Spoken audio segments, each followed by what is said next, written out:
Le plus douloureux et en même temps le plus merveilleux dans le retour chez soi sauvage, c'est qu'on peut y effectuer un séjour, mais ne pas y demeurer. Aussi bien que l'on soit dans ces profondeurs, on ne peut rester indéfiniment sous l'eau. Le moment vient où il faut faire surface. Comme Uruk, que l'on dépose doucement sur le rivage. Nous revenons à notre vie quotidienne emplie d'un souffle nouveau. Mais même dans ces conditions, il est triste de se retrouver seul, sur la rive. Dans les anciens rites mystiques, les initiés qui observaient le monde étaient aussi dans un état d'esprit mélangé, à la fois heureuse et revigorée, et un peu songeuse au début. Le remède à ces formes de deuil existe.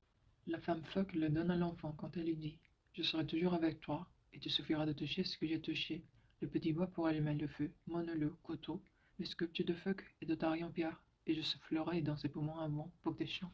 Il y a dans ces mots quelque chose d'une promesse sauvage, et signifie que nous ne devons pas nous appesantir sur le désir de retourner là-bas, auprès d'elle.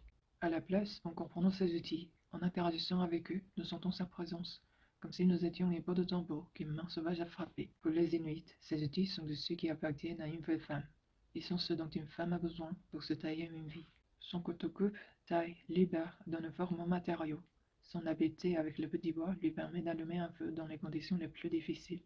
Ses sculptures de pierre expriment sa connaissance mystique, son répertoire de guérison, son union personnelle avec le monde de l'esprit. Pour la femme moderne, son honneur, son couteau, c'est sa perspicacité, sa volonté et sa capacité de trancher le superflu en coupant net ce qui doit finir et en taillant de nouveaux commencements. Les instruments de feu sont sa capacité de surmonter ses échecs, de créer la passion pour elle-même, de réduire, si nécessaire, quelque chose en cendre.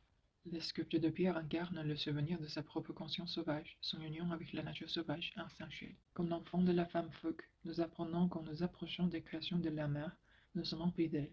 Même si elle a rejoint les siens, sa force peut être pleinement ressentie à travers le pouvoir féminin de la perspicacité, de la passion, du lien avec la nature sauvage.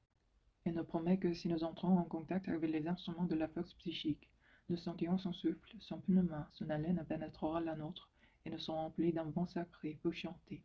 Un vieux dicton inuit dit que le souffle d'un dieu et d'un homme, quand ils se mêlent, font qu'une personne crée une poésie intense, une poésie sacrée. C'est cette poésie et ce chant sacré que nous cherchons. Nous voulons des mots et des chants suffisamment forts pour être entendus sous l'eau et sur la terre. Ce chant sauvage est notre chance de nous servir de langage sauvage que nous apprenons par cœur sur la mer. Quand une femme dit sa vérité, embrasse ses intentions, ses sentiments, reste plus près de la nature instinctive, elle chante et vit dans le souffle, le courant sauvage de l'âme. Vivre ainsi est un cycle en soi qui doit se poursuivre encore et encore. C'est pourquoi Uruk ne cherche pas à replonger sur la surface, ne subit pas sa mère de l'emmener quand elle nage vers le large et disparaît. Il reste à terre car il a sa promesse.